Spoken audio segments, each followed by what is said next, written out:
আসসালামু আলাইকুম। আশা করি আপনারা সবাই ভালো আছেন এবং সুস্থ আছেন।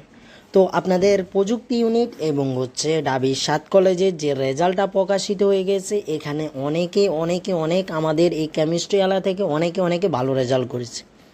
এছাড়া আপনারা যারা আছেন আপনারা অনেক ভালো রেজাল্ট করেছেন, কিন্তু এখন কাটমার্কটা কত হতে পারে, বা অনেকে আছেন ভাইয়া ১০,০০০ সিরিয়াল, ১২,০০০, ১৩,০০০, ১৫,০০০, বা যারা ৪০ প্লাস পেয়েছেন, ৪০ প্লাস, ৪২ প্লাস, ৪৩ প্লাস বা ৫০ প্লাস। এখন প্রশ্ন জাগছে আপনাদের মনে, ভাইয়া আমি কি সাবজেক্ট পাবো? এরকম অনেক কোশ্চেন আপনাদের এখন, ভাই আমি কোথায় অ্যাপ্লাই করতে পারি, ভাই আমার এই মার্কগুলা। তো আজকে কোথায় অ্যাপ্লাই করতে হবে আপনাদের সেটা নিয়ে আলোচনা করব না, আজকে আলোচনা করব আপনাদের কাট মার্কটা বা কত মার্কে থাকলে আপনি অবশ্যই সাবজেক্ট চয়েসটা দিবেন। আপনার সাবজেক্ট চয়েস আমি বলবো কিভাবে দিবেন, সেগুলো আমি আস্তে আস্তে ভিডিও দিব। আপনারা যারা নতুন আছেন অবশ্যই কেমিস্ট্রি আলাতে আপনাদেরকে স্বাগতম, এবং আপনারা অবশ্যই আমাদের চ্যানেলটা সাবস্ক্রাইব করে রাখবেন এবং পাশে থাকা বেল আইকনটা ক্লিক করবেন। এবং ভিডিওতে অবশ্যই যারা আমার পুরাতন আছেন এবং নতুন আছেন তারা অবশ্যই ভিডিওতে একটা করে লাইক দিবেন, কারণ আপনাদের এই রেসপন্সগুলো এবং কমেন্টের রেসপন্সগুলোর মাধ্যমে আমরা কিন্তু সামনের দিকে কেমিস্ট্রি আলা এগিয়ে যাচ্ছে, সেটা আপনারাই জানেন, এবং আপনাদের সহযোগিতা করে যাচ্ছে কেমিস্ট্রি আলায়, সেটা আপনাদের রেসপন্সগুলোতেই বোঝা যাচ্ছে। তো আমরা আজকে যেটা নিয়ে আলোচনা করব, প্রথম আমরা ৭ কলেজ নিয়ে আলোচনা করব, তারপর প্রযুক্তি ইউনিট নিয়ে আলোচনা করব, এরপর আমরা ধাপে পরবর্তীগুলা ভিডিওগুলা দেওয়ার চেষ্টা করব। এছাড়া আপনারা অনেকে বলেছেন ভাইয়া কলেজ ভিত্তিক যে ভিডিওগুলো আপনি এগুলোও দিতে পারেন। তো আমি সময় করে, আমার যদি সময়, আমি সর্বোচ্চ চেষ্টা করব আপনাদের সর্বোচ্চ হেল্প করার জন্য। আপনারা অবশ্যই কেমিস্ট্রি আলার সাথে থাকবেন। এখন আমরা যে বিষয়গুলো নিয়ে আলোচনা করব প্রথমে, সেগুলো এখানে দেখেন আপনাদের প্রথম আমরা বিজ্ঞান ইউনিট নিয়ে আলোচনা করি। বিজ্ঞান ইউনিটে এরকম আমি ভিডিও দিয়েছি, আপনারা অনেকে দেখেছেন। তো দেখেন আমরা বিজ্ঞান ইউনিটে আপনাদের সিট সংখ্যা ৬,৫০০, কিন্তু আপনাদের এই সিট সংখ্যাগুলো আপনাদের শুধু সায়েন্সের ইউনিটের জন্য। আপনারা এছাড়া আপনারা প্রায় 2K প্লাস আপনারা আরও সিট পাবেন, সেগুলো আপনারা ওই যে আর্টস কমার্সের যে সাবজেক্টগুলো আছে সেগুলো 2+ আর মতো আপনারা সাবজেক্ট পাবেন। তো আপনারা বলতে পারেন, নর্মালি আপনারা ধরতে পারেন আপনারা 8K পর্যন্ত সাবজেক্ট পাচ্ছেন বিভাগ পরিবর্তন করে, যারা বিজ্ঞানী ইউনিটের আছেন। তো মনে রাখবেন, যারা বাংলা এবং বায়োলজি দাগিয়েছেন, ইংলিশ বায়োলজি, ম্যাথ বায়োলজি, এগুলার ক্ষেত্রে কিন্তু একটু ডিফারেন্স আছে। তো যারা ম্যাথ এবং বায়োলজি দাগিয়েছেন তারা কিন্তু একটু সিরিয়ালে দূরে থাকলেও কিন্তু আপনারা সম্ভাবনা বেশিরভাগ আপনারা পেয়ে যাবেন। তো আবার এখন আপনাদের অনেকের প্রশ্ন হতে পারে, ভাই আমি তো বায়োলজি এবং বাংলা দাগিয়েছি, এখন তাইলে আমার কি হবে, আমার কি কত পর্যন্ত সিরিয়ালটা টানতে পারে? এটার বিষয়গুলো দেখেন, আপনি যদি বাংলা এবং বায়োলজি দাগান তাহলে আপনার একটু দেখতে হবে একটা বিষয়। আপনি যদি বাংলা এবং ইংলিশ দাগান তাহলে আরেকটা বিষয়, যদিও বাংলা ইংলিশ দাগাবেন না কেউ, বাংলা এবং আপনি ম্যাথ দাগিয়েছেন এবং বা ম্যাথের সাথে ইংলিশ বা বায়োলজির সাথে ইংলিশ, তো এইগুলো বিষয়গুলো আপনাদের অনেকের মধ্যে থাকতে পারে। তো আমরা এগুলো আস্তে আস্তে আলোচনা করবো। আমরা প্রথমে আসন সংখ্যা এবং এগুলো নিয়ে আলোচনা করছি। তো আমরা ধরে নিলাম আপনারা 8K পর্যন্ত সাবজেক্ট পাবেন, আপনারা সাবজেক্ট পাচ্ছেন 8K পর্যন্ত। তো আপনারা 8K পর্যন্ত ধরে নিতে পারেন যে আপনারা সাবজেক্ট পাবেন। তো এবং আপনাদের আবেদন সংখ্যা ছিল 32,850 জন। এখানে থেকে অনেকে এক্সাম দেয়নি ভাইয়া, আবার অনেকে ফেল করেছে, তাইলে আপনাদের অনেক আসন সংখ্যা কমে যাচ্ছে, অর্থাৎ আপনাদের কমে যাচ্ছে প্রতিযোগীরা। এখানে তো আপনাদের 5 জন করে প্রতিযোগী ছিল, এখান থেকে ধরেন আপনারা এখন 3 জনের মধ্যে প্রতিযোগিতা হয়ে গেছে হয়তো আপনাদের। এখন চলেন আমরা পরবর্তীতে দেখি আপনাদের এখন কি করা প্রয়োজন। তো আমরা কাট মার্কটা দেখবো। আমরা যেটা প্রথমে দেখব সেটা আপনাদের দেখেন, যারা বাংলা এবং যারা বাংলার সাথে ধরেন বায়োলজি দাগিয়েছেন, জীব দাগিয়েছেন, এখন আপনাদের কাটমার্কটা কত হতে পারে? আমি সবসময় বলি ভাই, আমি অ্যানালাইসিস যেগুলাই করে থাকি না কেন সেগুলো বিগত বছরের। এখন আপনারা বলতে পারেন ভাই আপনি যেটা বলছেন এটাতেই হয়ে যাবে নাকি? ভাই দেখেন, বিগত বছরগুলো চিন্তা ভাবনা করে কিন্তু যারাই ভিডিও করে তারা এগুলো করে থাকে বিগত বছরগুলোতে।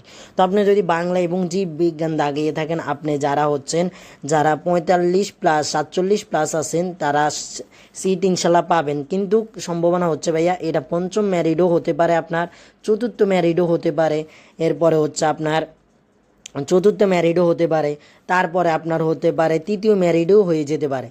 এখন আপনার আমি তো বলছি আপনার কাটমার্ক এইটা কাটমার্ক বিগতটা ধরা হয় যে আপনার সর্বশেষ মেরিটে অর্থাৎ পঞ্চম মেরিটে কত ছিল সেটা হিসাবে। তো আমরা ধরে নিতে পারি যে যারা বাংলা এবং বায়োলজি দাগিয়েছেন তারা যারা 47 আছেন তারা অনেকটা সেভে আছেন হয়তো ইনশাল্লাহ। আশা করছি তারা যারা 47 দাগাইছেন 47 প্লাস তারা সেভে আছেন। এখন যারা ভাই আমি বাংলা এবং জীববিজ্ঞান দেখাইছি কিন্তু আমি 40 প্লাস পেয়েছি, 40 বা 42, 43, 44, 45ও পেয়েছি। এখন আমি কি অ্যাপ্লাই করব না? আমার কি চান্স হবে না? অবশ্যই আপনার চান্স হতে পারে। আমি বলছি আপনি যদি 40 প্লাস পান, আমি সবাইরে বলি আপনারা যারা বাংলা ইংলিশ যেটাই দাগান না কেন, যারাই 40 প্লাস পেয়েছেন 41, 42, 43 উইদাউট জিপিএ, তারা কিন্তু সবাই সাবজেক্ট চয়েস দিবেন। আপনি যদি 40 প্লাস হয় আপনাকে কি করতে হবে, আপনার যদি 42 প্লাস হয় কি করতে হবে, এগুলো ইয়াসিন ভাই ইনশাল্লাহ ধীরে ধীরে ভিডিওগুলো দেওয়ার চেষ্টা করবে। আপনারা অবশ্যই লক্ষ্য রাখুন ইনশাল্লাহ কেমিস্ট্রি আলাতে আপনাদের আমরা সর্বোচ্চ চেষ্টা করবো সহযোগিতা। তো দেখেন যারা 40 প্লাস আছেন বা 42 প্লাস আছেন যারা করতে হবে সেটা বলে দিয়েছেন, আর যারা 47 প্লাস আছেন তারা একটু সুবিধা মতো ইনশাল্লাহ আপনারা মেরিটে চান্স হয়ে যাবে ইনশাল্লাহ। যে কোনো একটা সাবজেক্টে বিভাগ পরিবর্তন হোক এবং সায়েন্সের সাবজেক্টে ইনশাল্লাহ আপনারা পেয়ে যাবেন। এছাড়া যারা উপরে আছেন তারা ইনশাল্লাহ আরও ভালো সাবজেক্ট পাবেন এবং ভালো জায়গায় আপনাদের চান্স হবে। এখন আপনারা বলতে পারেন অনেকে ভাইয়া তাহলে আমার কোথায় চান্স হতে পারে, আমি কি কেমিস্ট্রি পাবো মেরে, আমি কি 50 প্লাস আছে, আমি কি ইডেনে কেমিস্ট্রি পাবো, আমি কি ঢাকা কলেজে কেমিস্ট্রি পাবো? ভাই ওইগুলো আস্তে আস্তে ধীরে ধীরে ভিডিও দিব, ওই এক ভিডিওতে সব কিছু তো আলোচনা করা যায় না। তো এইগুলো আমি ইনশাল্লাহ দিব, আপনারা লক্ষ্য রাখুন, কেমিস্ট্রি আলার সাথে থাকুন। তো যারা কাটমার্ক এখানে 47 প্লাস যারা আছেন তারা ইনশাল্লাহ চান্স পাওয়ার সম্ভাবনা ইনশাল্লাহ বেশি। যারা হচ্ছে 45 প্লাস পেবেন যারা বাংলা এবং জীববিজ্ঞান তারা ইনশাল্লাহ চান্স পাবেন হয়তো সাবজেক্ট পরিবর্তন করে, কিন্তু সর্বশেষ মেরিট পর্যন্ত অপেক্ষা করতে হবে। আমি বারবার বলে দিচ্ছি ভাইয়া সর্বশেষ মেরিট পঞ্চম মেরিট পর্যন্ত অপেক্ষা করতে হবে। যারাই এই 40 প্লাস 50-এর কাছাকাছি আছেন, এরপরে হচ্ছে আপনারা যারা 45 প্লাস আছেন 47, 48 সেটা সর্বশেষ মেরিটও অপেক্ষা করতে হবে। এর আগেও চান্স পেয়ে যেতে পারেন, বাট ভাগ্যের খেলা আপনারা দেখতে হবে, দোয়া দুরুদ পড়েন ইনশাল্লাহ আপনাদের চান্স হয়ে যাবে। একটু নিশ্চয়তা থাকুন, বেশি টেনশন করে লাভ নাই। দেখেন আমরা পরবর্তীতে যাই। এখন যারা ইংলিশ এবং বায়োলজি দাগিয়েছেন তাদের ক্ষেত্রে কি, তাদের ক্ষেত্রে ভাইয়া বলবো যে যারা 47 প্লাস পাবেন 47 প্লাস পাবেন তাদের সম্ভাবনা অনেকটাই বেশি থাকবে ইনশাল্লাহ সর্বশেষ মেরিটও। কিন্তু যারা 45 প্লাসও পাবেন তাদের ইনশাল্লাহ সম্ভাবনা হবে। আবারও বলছি যারা 40 প্লাস পাবেন বায়োলজি এবং ইংলিশ দাগিয়েছেন 42, 43 তারা অবশ্যই সাবজেক্ট চয়েস দিবেন, বিভাগ পরিবর্তন করে সাবজেক্টগুলো দিন, ইনশাল্লাহ আপনাদের চান্স হয়ে যাবে সর্বশেষ মেরিট ইনশাল্লাহ। কারণ অনেকেই আপনারা অ্যাপ্লাই করবে না, অনেকে আবার চান্স পাওয়ার পরে সাবজেক্ট পাবে, এরপরে যে 3,500 টাকা জমা দিতে হয় সেটা করবে না। এরকম আপনাদের ধাপ বাই ধাপ যেতে যেতে আপনাদের অনেকে যারা 15,000 আছেন বা 15,000 কে আছেন, 16 কে আছেন বা 10,000 কে আছেন, এগুলো ইনশাল্লাহ সাবজেক্ট পেয়ে যাবেন। আপনাদের যেহেতু বিভাগ পরিবর্তন 8 কে পর্যন্ত, তো আপনারা টেনশন না করে ইয়াসিন ভাইয়ের সাথে থাকুন। এরপর আস্তে ধীরে দোয়া দরুদ পড়েন ইনশাল্লাহ ভালো একটা রেজাল্ট হয়েছে। সর্বনিম্ন আমি এগুলো সর্বনিম্ন যাদের তাদের বলছে, আর যারা 50 প্লাস 47 প্লাস গেছেন, যারা 50, 60, 70, 80 উইথাউট জিপিএ তারা ইনশাল্লাহ চান্স পেয়ে যাবেন যে কোনো একটা কলেজের মধ্যে ভালো একটা সাবজেক্ট ইনশাল্লাহ পাবেন। তো দেখেন এরপর আমরা চলে যাই।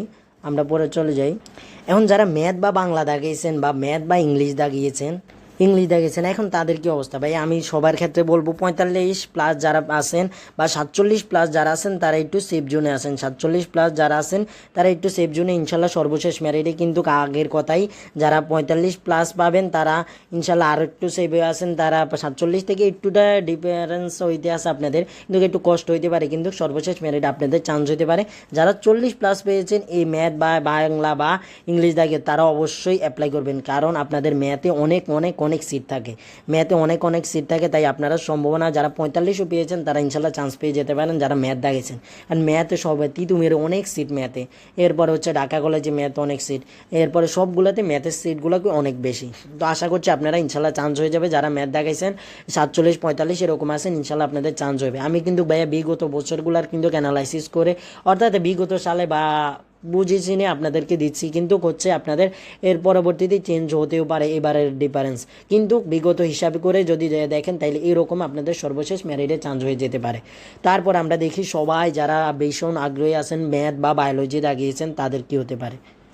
এখন আপনারা বলতে পারেন ভাই ম্যাথ বায়োলজি দাগিয়েছে তাহলে আমার একটু সুবিধা কি পাবো? ইনশাল্লাহ আপনারা 8K যে সাবজেক্টগুলো আছে 8K পর্যন্ত যে পজিশন 8K প্লাস এই সবগুলো সাবজেক্টে আপনারা অ্যাপ্লাই করতে পারবেন। আপনারা সবগুলো মনে রাখবেন, সব সাবজেক্ট আমি বলবো যে আপনারা সব সাবজেক্টে যে কোনো কিছু আপনারা সব বিষয় যে যত বিষয় এই লেভেল হবেন আপনারা সব বিষয় অ্যাপ্লাই করবেন। ভাইয়া আমি এখানে যদি আপনার না মার্ক কম থাকে 40-45 এরকম থাকে, আপনি কিন্তু যদি বলেন ভাই আমি এই সাবজেক্ট পড়বো না, একটু নিজের দিকে আমি কেন সায়েন্সে পড়ছি সারা বছর, এখন আমি বায়োলজি কেন পড়বো, আর্টসে কমার্সের সাবজেক্ট, এগুলো যদি বলেন ভাই আপনার হয়তো এই মার্কে আপনি সায়েন্সের সাবজেক্ট নাও পেতে পারেন, যেটা হচ্ছে বিশ্বাসযোগ্য কথা। এখন আপনি বলতে পারেন, অনেকে আপনাকে বলতে পারে যে আপনি 50+47 পেয়ে হয়তো চান্স পেয়ে যেতে পারেন, আমিও বলছি হয়তো চান্স পেয়ে যেতে পারেন, বাট হচ্ছে আপনারা কিন্তু অবশ্যই আপনারা আর্টস এবং কমার্সের সাবজেক্টগুলো অবশ্যই দিবেন, অবশ্যই আছেন ভাই বারবার বলে দিচ্ছি, অবশ্যই আর্টস কমার্সের সাবজেক্টগুলো দিয়ে রাখবেন, কারণ প্রথমে আপনার এগুলো আসলে পরে মাইগ্রেশন চালু করলে আপনার উপরে যেতে পারে। তো আপনারা যারা আছেন এইখানে যারা 45+ আছেন তাদের সম্ভাবনা সবচেয়ে বেশি, অনেক আছে ম্যাথ বায়োলজি দ্বারা দাগিয়েছেন যারা 45+ পেয়েছেন তাদের সম্ভাবনা অনেকটা বেশি আছে ইনশাল্লাহ, যদি আপনাদের পঞ্চম ম্যারিডও আপনাদের চান্স ইনশাল্লাহ হয়ে যেতে পারে। তবে মনে রাখবেন সব সাবজেক্টে আপনি যতটাতে ই লেভেল হবেন সবগুলাতে অ্যাপ্লাই করতে হবে, বারবার বলছি আপনি সবগুলাতে অ্যাপ্লাই করতে হবে, বারবার বলে দিচ্ছি আপনাদের। এখন দেখেন তাহলে আমরা এই বিষয়গুলো দেখলাম, এবার আমরা প্রযুক্তি ইউনিট নিয়ে কিছু আলোচনা করি। প্রযুক্তি ইউনিট নিয়ে কিন্তু আমাদের আলাদা একটা ভিডিও আসবে যে আমি কত মার্কে আমি সরকারি চান্স হতে পারে, এগুলো নিয়ে আলাদা হবে। কিন্তু আপনাদের প্রযুক্তি ইউনিট নিয়ে একটু কিছু কথা বলবো। যেমন আপনাদের দেখেন আসন সংখ্যা হচ্ছে 1520টা সিট, আপনাদের 12,213 জন অ্যাপ্লাই করেছে, এখানে অনেকে পরীক্ষা দেয় নাই। এখানে মাত্র আপনাদের 3টা হচ্ছে সরকারি, 3টা হচ্ছে গভর্নমেন্ট, আর বাকি 4টা হচ্ছে আপনাদের হচ্ছে নন গভর্নমেন্ট, অর্থাৎ এগুলো বেসরকারি। আপনারা যারা 40+ পেয়েছেন তারা নন গভর্নমেন্ট সেগুলাতে অ্যাপ্লাই করতে পারেন। আপনি যদি প্রযুক্তি ইউনিটে পড়তে মন চায় তাহলে আপনি এখানে চান্স পেয়ে যাবেন। 40+ পেয়ে অনেকে চান্স হয়ে যায়, কারণ অনেকে পড়তে চায় না এগুলাতে, কারণ অনেকে আবার ভার্সিটিতে অ্যাপ্লাই করে, বেসরকারিতে চলে যায় ভার্সিটিগুলাতে। তো আপনি 40+ যদি পেয়ে থাকেন তাহলে আপনি বেসরকারিগুলাতে অ্যাপ্লাই করেন। সরকারিগুলাতে কততে চান্স হতে পারে এগুলো আমি অ্যানালাইসিস করে আপনাদের বলবো ইনশাল্লাহ, আগে বাগে কিছু না বলেই, কারণ হচ্ছে উল্টাপাল্টা বলার থেকে না বলাই ভালো। ইয়াসিন ভাই এগুলাই বেশিরভাগ বিশ্বাস করে। আর আগের ভর্তি আমি 7 কলেজ যেগুলো পড়ছি এগুলোর ক্ষেত্রে আমি বলে দিচ্ছি আপনাদের বারবার, আপনারা সব সাবজেক্টই অ্যাপ্লাই করবেন, কারণ প্রতি বছর সব কিছু কাটমার্ক সবগুলো চেঞ্জ হয়। তো আশা করছি আজকে এই পর্যন্তই নিয়েছি, অনেকক্ষণ ভিডিওটা হয়ে গেছে। আপনারা যারা শেষ পর্যন্ত এসেছেন আপনারা আশা করি অনেকটাই উপকৃত হয়েছেন, এবং অবশ্যই কমেন্টে আপনাদের যে তো প্রশ্ন আছে তা জানাবেন, আমি রিপ্লাই দেওয়ার চেষ্টা করবো। যদিও আগের থেকে রিপ্লাই দেওয়াটা একটু দেরি হয়ে যাচ্ছে ভাইয়া, কারণ একটু ব্যস্ততা ভাইয়ার আছে, তো সবগুলো মিলাইয়ে কিন্তু আমি সর্বোচ্চ চেষ্টা করি রিপ্লাই দিই নাই ইনশাল্লাহ এরকম নাই, রিপ্লাই দিয়েছে কিন্তু হয়তো একটু দেরি হয়েছে। তো সবাই ভালো থাকেন, আপনার পরিবার আশা করছি একটি রেজাল্টে অনেক খুশি হয়েছেন, কারণ সব জায়গায় ফেল করেছেন, অনেক জায়গায় হয় নাই, তো এই জায়গায় এই রেজাল্টটা আপনার পরিবার ইনশাল্লাহ খুশি হয়েছে। ইয়াসিন ভাইয়া অবশ্যই আপনাদের জন্য দোয়া আছে, আপনারা আমার জন্য দোয়া করবেন, আমার বন্ধুদের জন্য দোয়া করবেন, আমার ফ্যামিলির সবার জন্য দোয়া করবেন। তো আপনাদের জন্য অবশ্যই ইয়াসিন ভাইয়ের দোয়া থাকবেই অবশ্যই ইনশাল্লাহ। তো সবাই ভালো থাকুন, পরিশ্রম করুন, এবং পরিশ্রমের ফল পেয়েছেন, সামনে পরিশ্রম করবেন। এবং যারা মুসলিম আছেন অবশ্যই নামাজটা ছাড়বেন না, নামাজ আপনার সব কিছু ভাইয়া। নামাজ যদি জীবনে খারাপ কাজ করে থাকেন, খারাপ কাজ চালাইতে থাকেন, সাথে নামাজগুলো পড়তে থাকেন, ইনশাল্লাহ আমি যেটা বিশ্বাস করি নামাজ আপনি যতদিন পড়তে থাকবেন নামাজের সাথে সাথে আপনার খারাপ কাজগুলো ইনশাল্লাহ মিশে যাবে, এগুলো নষ্ট হয়ে যাবে, আপনি খারাপ কাজ থেকে ভালো কাজের দিকে ইনশাল্লাহ চলে আসতে পারবেন। কারণ আপনার নামাজ যখন পড়ে খারাপ কাজগুলো করবেন আপনার বিবেকে একটু হলেও বাধা দিবে। তো আশা করছি আপনি যে ধর্মের হন না কেন আপনার ধর্মের প্রতি আপনি বিশ্বাস রাখবেন, এবং পিতা মাতার খেয়াল অবশ্যই রাখবেন। তো সবাই ভালো থাকুন, সুস্থ থাকুন, আল্লাহ হাফেজ, আসসালামু আলাইকুম। রবের প্রতি বিশ্বাস রাখুন, পরিশ্রম করুন, ইনশাল্লাহ সফলতা আসবে।